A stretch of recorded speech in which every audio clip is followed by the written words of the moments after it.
Well, living among the wildlife is something Floridians are used to, Yes. right? But things get a bit tricky when an animal is sick or injured.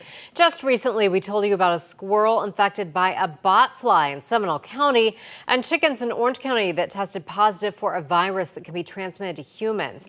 In order for wildlife officials to look into these cases, we have to do our part by reporting them. ClickOrlando.com's Sabrina Voles is here to explain how. Julie, the condition of the wildlife around us can actually impact our health, which is why FWC officials want you to know how to report sick or injured animals. And because we see a lot of wildlife in Central Florida, you may feel comfortable approaching an animal that looks like it needs help, but experts don't recommend it, especially because that critter may be suffering from a contagious disease like rabies. Instead, there are a variety of tools that can help you report a creature in need of medical attention. How to report a case and to whom depends on the situation.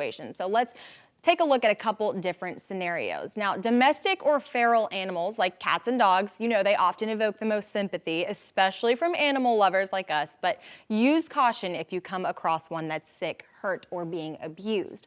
The FWC recommends calling the nearest humane society, animal control agency, or animal services office.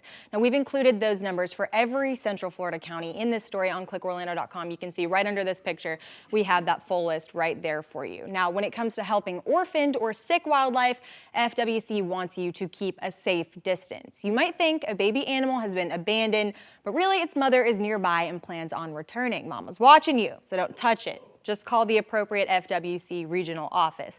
If you see or suspect a wildlife violation anywhere in Florida, call pound FWC or report the violation through FWC's website.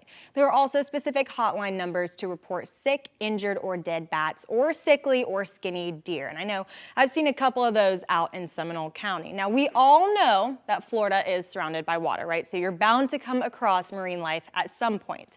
If you encounter sick marine animals, FWC has many hotlines set up for you to report them. Specific numbers have also been set up to report sick, dead, or injured manatees and sea turtles, oil or hazardous material spills, saltwater or freshwater kills, and nuisance alligators posing a threat to people or pets. We all have to keep an eye out. To see all this information again, go to clickorlando.com and be sure to bookmark the story so you know what steps to take if an animal ever needs your help. Guys. All right, Bree, thank you. I mean, I know we've all had that experience where we see something and we're not sure what to do. So that is good information.